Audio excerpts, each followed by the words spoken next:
She was born into polygamy. Her family followed the teachings of Joseph Smith, including plural marriage. Like many young girls, she had been promised to a man who was her father's age. But she ran away.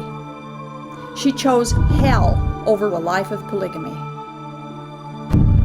That girl was me.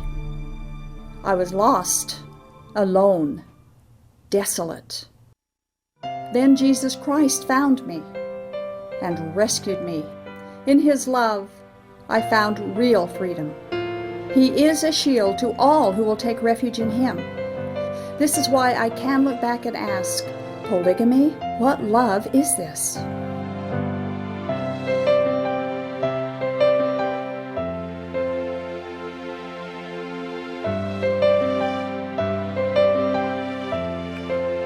Welcome to our show, Polygamy, What Love Is This? I'm your host, Doris Hanson, and we do this show because we want Mormons and polygamists to question their doctrine and to question the source of their doctrine. If you're in Mormonism, especially Mormon polygamy, we challenge you to dare to doubt, and then when you doubt, work on it to check it out.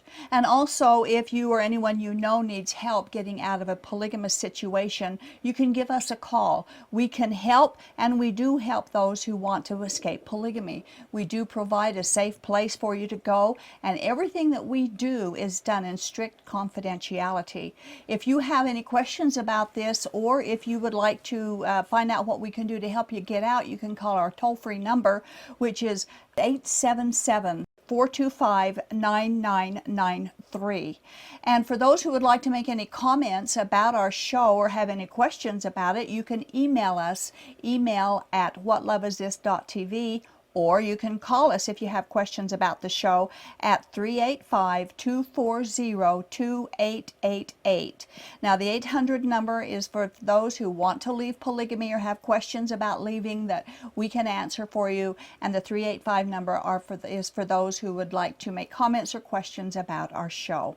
And now I would like to introduce our co-host, who is with us again, Earl Erskine. Thanks for having me. Thanks for being here again and Right. being involved in these discussions that we Very have. interesting. Kind of spill over from Mormonism to fundamentalism, Yes. back and forth very frequently. All from the same root, huh? Same root, yeah. exactly.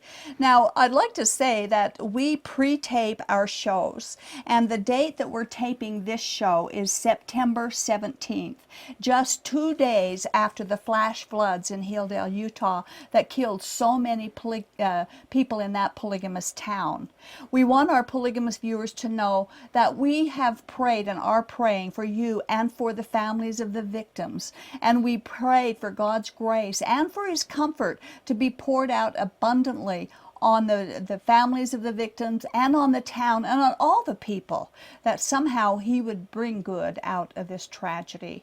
It's been reported that this has been the deadliest flash flood disaster in all of Utah's history. 12 women, and I think they found more since I've heard that. Between that and Zion's, it was about 20 people that have lost their lives. And as far as I know, as we're talking now, one child was still missing. I haven't heard that they found that child in the community, the Hilldale community.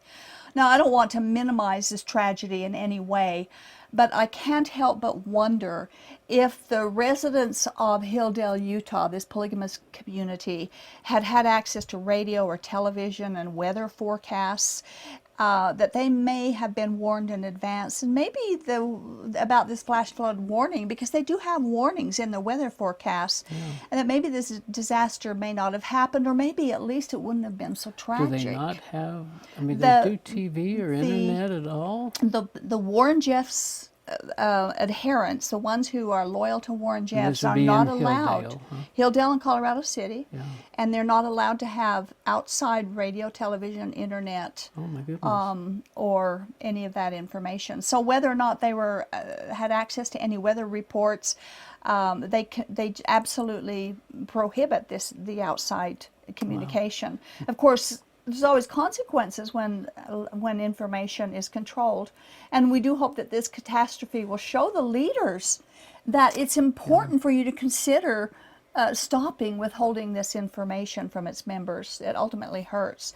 And we also want to mention that not only Utah, and I think this is amazing, but the surrounding states, the surrounding towns, Utah, the nation, and even internationally, help and concern has been offered to the polygamists in Hilldale. Remarkable. It has been great the way it's just been pouring in. And so we pray that when the people, the residents in these towns, see the love and the care, the concern, and the prayers that are being sent their way from all around the world, that they'll realize they've been lied to. Because they've been taught from the cradle that everybody outside of their group is evil. They might find out they're normal. And they might find out that they're experiencing the love and care. Yeah. And so they might think, well, maybe they're not so hateful and so evil after all. Yeah. And of course, we also pray that God will reveal the power of his love to them through this disaster somehow. And we know God can do that. Yes, he can.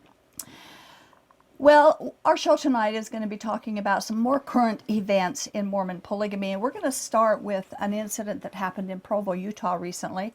A Provo high school teacher by the name of Donald Nelson Bills was recently sentenced to a minimum of 8 years excuse me, and up to life in prison for what the judge called a calculated effort to groom and sexually abuse a teenage girl. Now, the victim was 16 years old when the abuse began, and it became sexual after she turned 17 years old, and she's now 19 years old.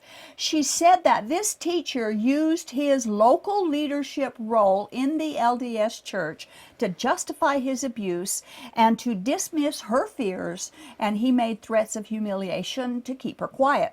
Now, the teacher used his experience of serving in a Mormon bishopric to convince the girl that their behavior was not inappropriate. This is what she said. Yeah, she said he used religion to win my trust, and then he used it against me. That's typical. Yeah. That's pretty typical of any abuser, actually. She described the advances from the teacher that they seemed odd, but they weren't threatening at first. But then his advances intensified. Yeah, and she said also over and over he told me that he had no choice, that he was overcome by his feelings for her. Well, those words, feelings, huh? Yeah, those feelings again.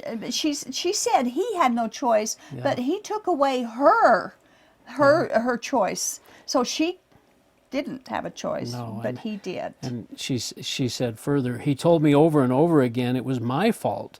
I was in such a dark place. I remained silent, so the only person who would get hurt was me. Okay, so there's the silence factor. And then we want to explain to you what 4th District Judge James Taylor said about this. Yeah. His crimes were particularly heinous, considering the efforts he took to groom the girl and the special position of trust he held. It harms all of the other teachers who take what they do really seriously. He took advantage of his trusted position to lead the victim into positions she was not mature enough to manage.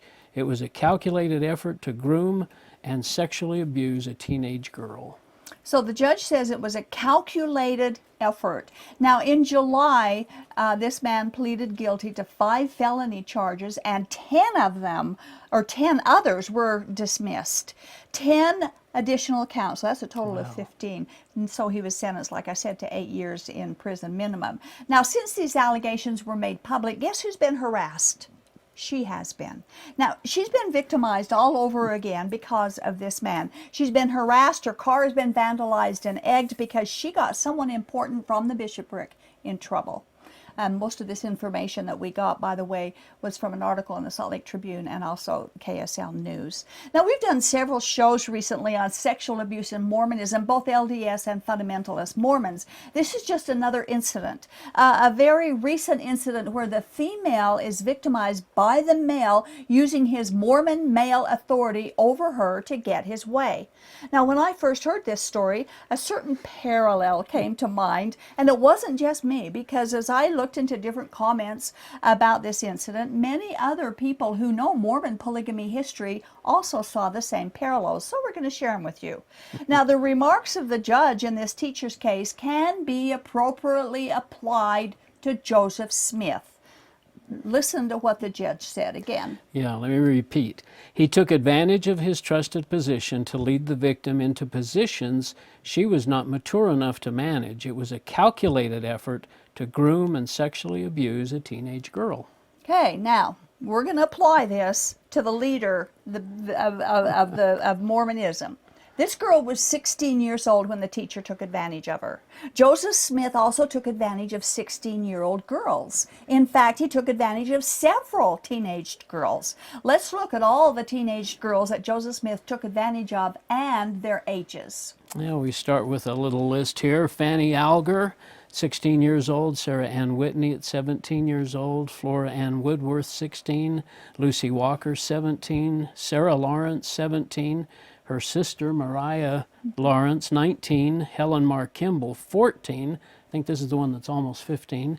Melissa Lott, 19. And Nancy Winchester, also 14 years old. And these were young girls. And in those days, young 14 then is like 10 years old now. It was Yeah. just so much different then. Yeah. And so the question is, why would the crime that this teacher in Provo is being sent to prison for be any more criminal than what Joseph Smith did? And with Joseph Smith, the crime is multiplied many times over. He was the leader of the entire church. This man wasn't the leader of the church, nor was he a prophet. Joseph Smith claimed to be both. He used his influence in that capacity to lure those teenage girls into polygamous marriages with him, promising them eternal life and the eternal life of their families if they would agree to these illegal polygamous marriages. Helen Mar Kimball wrote about what happened when at the age of 14 she was approached by Joseph Smith. This is taken from Todd Compton's book In Sacred Loneliness. He explained the principle of celestial marriage, after which he said to me, "If you will take this step, it will ensure your eternal salvation and exaltation and that of your father's household and all of your kindred. This promise was so great that I willingly gave myself to purchase so glorious a reward." So look what he promised her. If she would become a plural wife and a bed partner. By the way, these were bed partners too. And in fact, Helen Mar Kimball later wrote this. This is also from the same book. "I had in hours of temptation, when seeing the trials of my mother, felt to rebel. I hated polygamy in my heart." You know, sometimes we hear these people saying the pro-polygamy, oh, they loved it, they thought it was a wonderful thing. Well, if you get digging right into the history, we find out they didn't love it. Helen eventually succumbed to the false doctrine of polygamy through brainwashing and false promises and the false teachings of the entire Mormon male patriarchal priesthood. From In Sacred Loneliness, page 510, we read this. Her central sin, she felt, was a profoundly rebellious opposition to polygamy that she held in her heart of hearts. Her own marriage to Joseph Smith had caused her to loathe this key celestial principle, Joseph Smith's highest revelation. Okay, so she admitted she hated it, but that she was finally coerced or convinced into it. Yeah, it's such a sad story, and one of 33 stories of Joseph Smith. And I'm sure she felt just locked into, like you said, you go to hell if you don't live it, and her family would be ostracized certainly if she ever fought against it or rebelled against it openly. Absolutely, and he placed the eternity of her family in her hands by saying that. Now, did you notice in this that the polygamy revelation is called his highest revelation? Yeah. Did you ever learn that when you were in the church? Well, this was our whole purpose of going to the temple, being married, the promises that we had that we would be gods and that we would be married for time and all eternity. This was and that we would be blessed with many wives, and that was our eternal future. So that's the highest revelation of Joseph Smith is polygamy. We learned that in the polygamy group, but I don't know if that's what the Mormons taught. Well, that's the purpose of temples. Not necessarily polygamy marriages, but the idea of having families forever. Forever and ever, huh? And that included multiple wives. Well, it's a horrible legacy, I think, to leave behind that the greatest thing that he came up with was polygamy.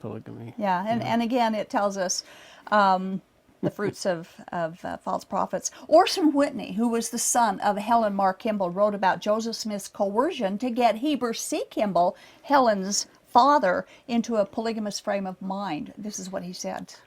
Heber was told by Joseph that that if he did not do this, he would lose his apostleship and be damned. And as so often, Joseph Smith taught polygamy as a requirement, and to reject it was to lose one's eternal soul. Once one had accepted him as a prophet, one had to comply or accept damnation. Heber was hesitant and deeply troubled, but nevertheless married his first plural wife in early 1842 without telling Violet. And Valete was his Valete? first wife, his legal wife. So here he took a wife without her knowledge. Sounds like Joseph Smith and Emma Smith, Which is against Section 132 anyway. So Yes. anyway, Joseph Smith's coercion to trap people into polygamy became quite creative. People today get thrown into prison for patterning themselves after his lifestyle, yet he's praised despite his crimes. So why is Joseph Smith exalted and they're condemned? Jesus said, beware of false prophets, and instead, in fact, we can say beware of Joseph Smith and his false teachings, because the fruit of his false prophecies is manifest over and over again, as we see in the polygamous culture, and the number of his victims continue to rise, as we see in this thing. Well, another update we have is about Nathan Collier. Immediately after the Supreme Court's decision regarding gay marriage, polygamist Nathan Collier, who lives in Billings, Montana, went to the Yellowstone County Courthouse to obtain a marriage license for himself and his second wife. He's got two wives. Now, Collier's first wife, Victoria, he had been legally married since the year 2000.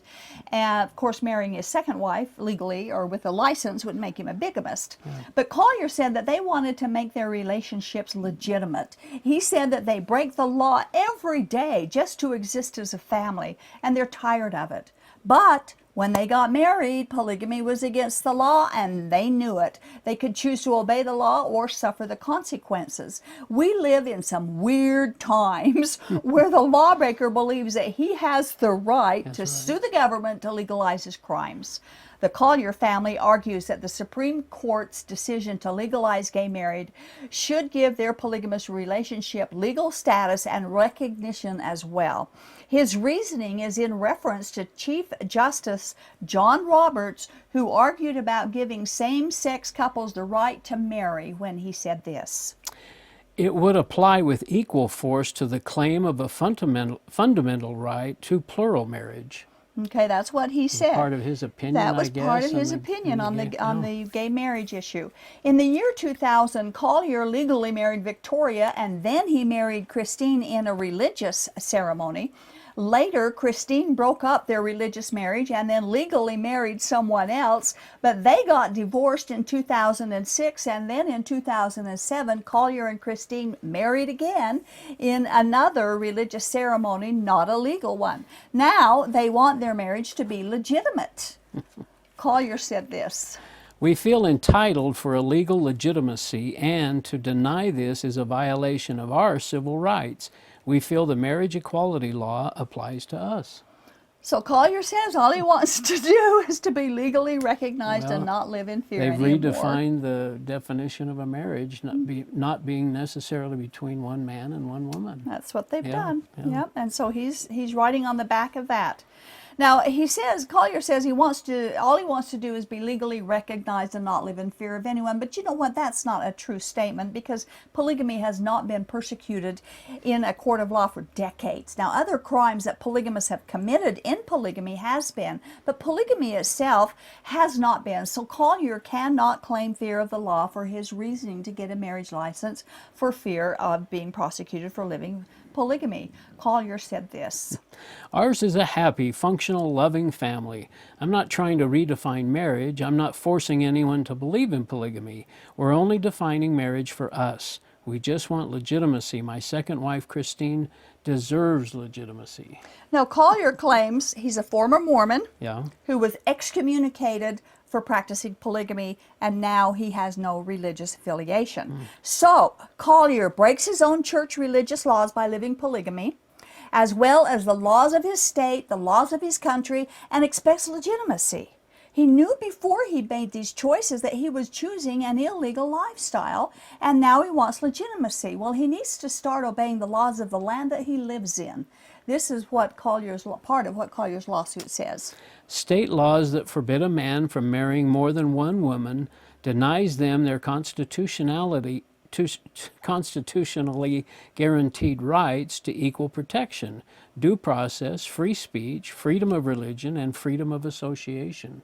So he said that he wants a judge to prevent the state from enforcing the laws against consenting men and women in plural relationships. The Collier family was denied the marriage license. And we got much of this information from an article in USA Today. And this, of course, always takes us to Cody Brown, because he's involved in these lawsuits as well. Sure. Not Collier's lawsuit, but a separate one for the same thing. Cody and his wives are also working to break down the laws against polygamy. They filed documents with the Court of Appeals arguing that the government has no right to interfere with adult relationships that are consensual. In 2013, as a result of the Browns' lawsuit, a federal judge struck down the cohabitation part of Utah's laws against polygamy. But polygamy is still illegal. Utah's Attorney General has filed an appeal against this decision, arguing that the laws against polygamy protects women and children from abuse. The Browns are threatening to take their lawsuit all the way to the Supreme Court if necessary. The Browns' attorney, Jonathan Turley, said this about the lawsuit.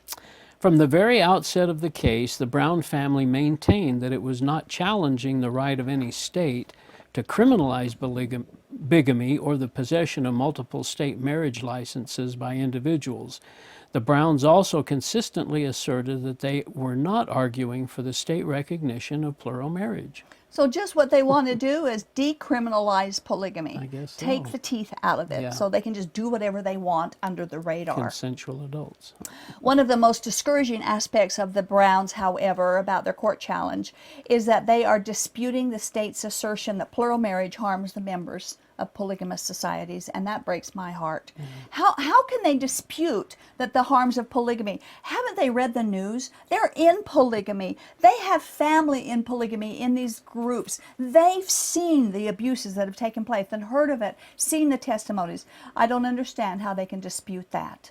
The Utah Attorney General's office and the Browns have requested arguments before the 10th Circuit Court in Denver, and it may take place or begin before the end of the year. There's not been a date set. So it's very precedent setting, though, to change the definition of marriage, and it does seem like we live in weird times where we do. We it live would in be where willing, everybody's civil rights are to be honored, and But they're claiming civil rights for things that were originally, when the country was first established and all of our amendments and Bill of Rights and all that, it doesn't cover all that. But I think you're right, too, about the abuse both of women and the neglect, and then also the children. We just know from many testimonies, stories about the abuse. And we're going to do some future shows on some of the studies done on the harms in polygamy. So anyway, it's interesting to see how this all turns out. Recently, we aired a 3-part interview series with Vicki Anderson and the abuse that she suffered by her LDS priesthood father from the time she was a very small child. We've had some very good comments about this interview and some shocked people who had no idea that this kind of stuff is going on in the Mormon culture that is supposed to be so picture perfect. Yet this sort of thing is under the layer of veneer all through the Mormon culture, the LDS as well as the fundamentalists. We're grateful that people are watching and responding to these stories of horrific abuse. Remaining silent only allows abusers to continue to abuse unhindered. But speaking up like Vicki did, of which we're very grateful, although it was painful for her and sometimes embarrassing, it reveals the problem and it helps to heal the victims, as well as bringing the abuse out from under the covers of darkness and secrecy and into the light of truth. And again, we want to thank Vicki for having the courage to tell her story of abuse and how she's overcome it. And for anyone who may not have seen those the 3-part series, you can go to our website, whatloveisthis.tv, and all 3 of her interviews are posted there. So, when a question maybe we can take a couple of minutes to discuss. When you were, now I know you were in the bishop, you were a bishop. Right.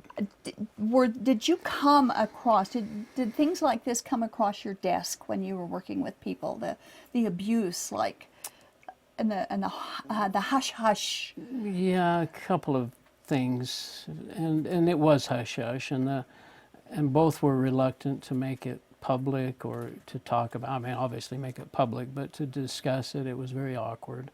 There were just a couple of situations. They weren't as serious, certainly, as some of these that you've brought forward. But yeah, it's very awkward. And you know, you're sitting there as a religious leader and supposed to be inspired by God to give counsel, and yet you can tell that they need much more help than you're able to provide for them. Because I'm a lay, I'm an accountant. You know, other than the Spirit of God that I expected to, and I prayed for and fasted for, but. Yeah, it was very difficult. So when you got cases like that and stories like that, did you call the police or counselors to come in and help them? How did you deal with it? They weren't that. No, well, there were. Yes, we did have some LDS social services that we referred to, but no, none of them involved police at that point. They weren't that serious. Was it more recommended to hush hush, not to just, well, that's part of it. I think make we even had waves? one that several that were grandfather was involved in some improprieties with his young grandchildren, and the family was adamant. And I don't know really what happened with that. I was only in the bishopric at the time. I didn't really handle it from a bishop standpoint. Okay.